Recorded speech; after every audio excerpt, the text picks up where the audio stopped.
There's an old saying, slow as molasses. On January 15th, 1919, in Boston's North End, 2.3 million gallons of molasses proved that saying dead wrong. A steel tank ruptured. A wave 25 feet high surged through the streets at 35 miles per hour. Faster than a person can sprint, it crushed buildings, buckled a railway, drowned people in a substance so thick that rescuers compared pulling out survivors to extracting them from wet concrete.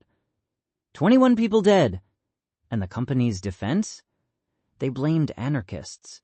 The truth was something far more familiar and far more dangerous. A man with no engineering background approved a tank he never tested, then painted it brown to hide the leaks. This is the story of the deadliest flood you've never taken seriously. Boston's North End, January 1919. One of the most crowded neighborhoods in the city. Italian immigrants, Irish dockworkers, families crammed into tenement buildings so tight you could hear your neighbors' conversations through the walls. The war had just ended. 2 months since the armistice. The neighborhood was trying to breathe again. Engine Company 31's firehouse sat on Commercial Street, right next to a playground, right next to a steel tank, 50 feet tall, 90 feet wide, owned by Purity Distilling Company. The tank held molasses, 2.3 million gallons of it, fermented into industrial alcohol for munitions. The war was over, but the tank was still full. Because tomorrow, January 16th, the 18th Amendment would be ratified. Prohibition. The company was rushing to process every last drop before alcohol production became illegal. But here's the detail that haunts me. The tank leaked. Badly. It leaked so much that neighborhood children would bring pails to the seams and collect free molasses. Parents used it for baking. The whole neighborhood knew. The company's response? Paint the tank brown. So you couldn't see the stains. But here's the part that changes everything. Arthur Gell, the company's treasurer, the man in charge of the tank. Gell had no architectural experience, no engineering background. He was a money man. The company put him in charge because they wanted the tank built quickly and cheaply. Speed over safety, profit over people. He approved the construction without performing the most basic safety test, filling it with water first to check for leaks. Every engineer knew you do this.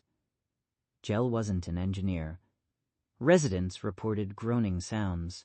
The tank rumbled. Rivets strained. Metal under pressure makes a specific noise. A deep grinding complaint. People heard it for days before the disaster. Nobody investigated. If you're still watching, subscribe, because what happens at 12:30 on January 15th is one of the most terrifying scenes in American industrial history. And Gell, he painted the tank brown. That image, a financial executive painting a leaking tank brown to hide the evidence. Children collecting free molasses in buckets below. The tank groaning above. Remember that image? It matters at the end. January 15th, 1919. The day was unseasonably warm. Temperatures had jumped from 2 degrees Fahrenheit to 41 degrees overnight. The thermal expansion stressed the overfilled tank. At 12:30 in the afternoon, the rivets started popping. Pop, pop, pop, pop. They sounded like machine gun fire. Then came the roar. The 50-foot tank split open.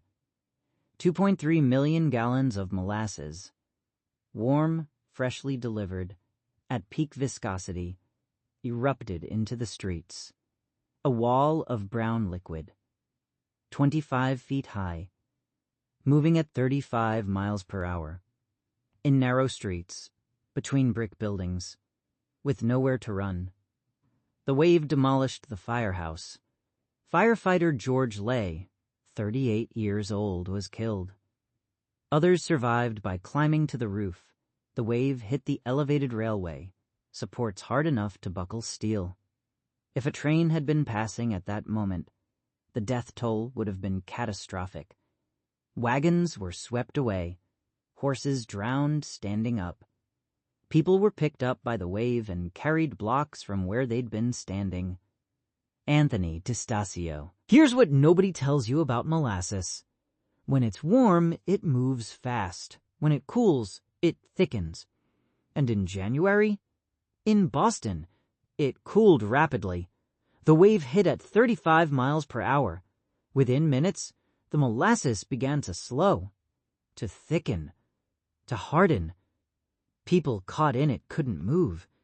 The substance was too thick to swim in, too viscous to breathe through.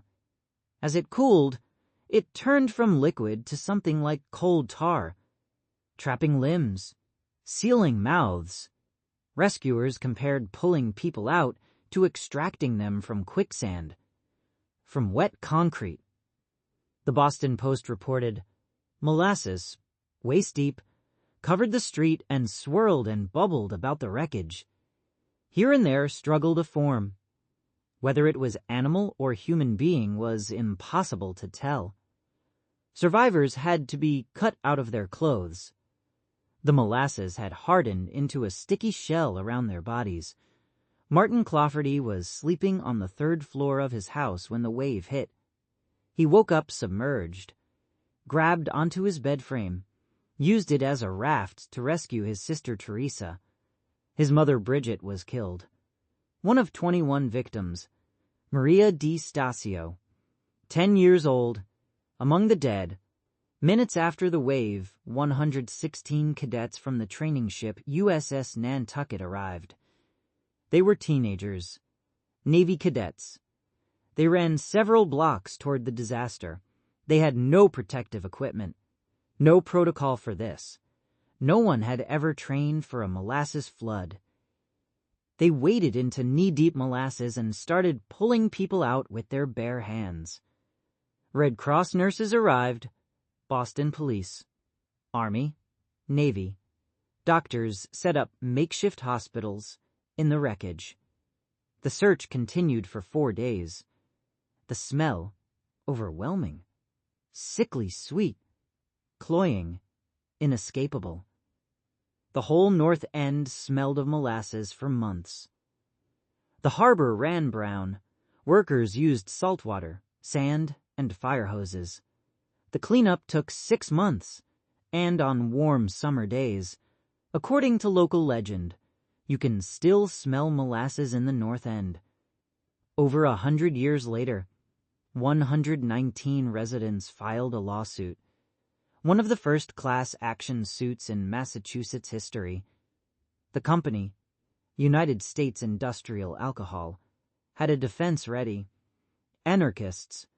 They claimed someone had bombed the tank. It was 1919. The Red Scare was starting. Anarchist. Bombings were real. The defense was designed to tap into public fear. Blame the radicals, not the leaking tank, not the man who painted it brown. The trial lasted 6 years, 3,000 witnesses, 45,000 pages of testimony. Court-appointed auditor Hugh Ogden saw through it. The steel was half as thick as it should have been. No water test was ever performed. Residents had reported leaks for years. Children were collecting free molasses with buckets. The groaning, the stains. In 2014, MIT and Harvard confirmed what Ogden had concluded. The tank was fatally flawed. The steel lacked manganese, making it brittle. It was doomed from the day it was built. Ogden ruled. UCA was negligent. They were ordered to pay $628,000, about $11.7 million in today's money. Victims' families received roughly $7,000 each, about $130,000 today. The Anarchist Defence failed. The truth won. Barely. After the ruling, Massachusetts passed new building regulations. For the first time, licensed architects and civil engineers were required to sign off on construction plans. Every building code has a body count behind it. This one was 21. Here's what I keep thinking about. The tank leaked. Everyone knew. Children collected molasses with pails. Residents heard groaning for days. Arthur Gell painted it brown. Every warning was there, every signal, and every single one was ignored. Because fixing it cost money. Ignoring it was free. Does that pattern sound like 1919 to you? Or does it sound like right now? The Surfside condo in Florida, 2021. Residents reported cracks for years. 98 people dead. Boeing 737 MAX. Engineers flagged concerns. Managers overruled them. 346 people dead. Grenfell Tower in London. Flammable cladding. Known risk. 72 people dead. The pattern. A known risk. A financial decision to ignore it. A cosmetic fix. A catastrophe. A lawsuit. A regulation that comes too late. The Great Molasses Flood isn't a quaint historical curiosity. It's a template, and we keep building from it. 2.3 million gallons. 25 feet high. 35 miles per hour. 21 dead. And a man who painted a leaking tank brown so you couldn't see the stains. Slow as molasses. We still say it every time we trivialize what happened on Commercial Street. 21 people, a 10-year-old girl, a firefighter, a mother, drowned in something sweet. Every time an engineer signs off on a building plan.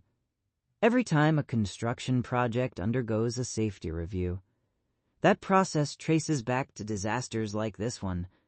To courtrooms where 3,000 witnesses testified over 6 years. To children who brought pails to a leaking tank and nobody stopped them.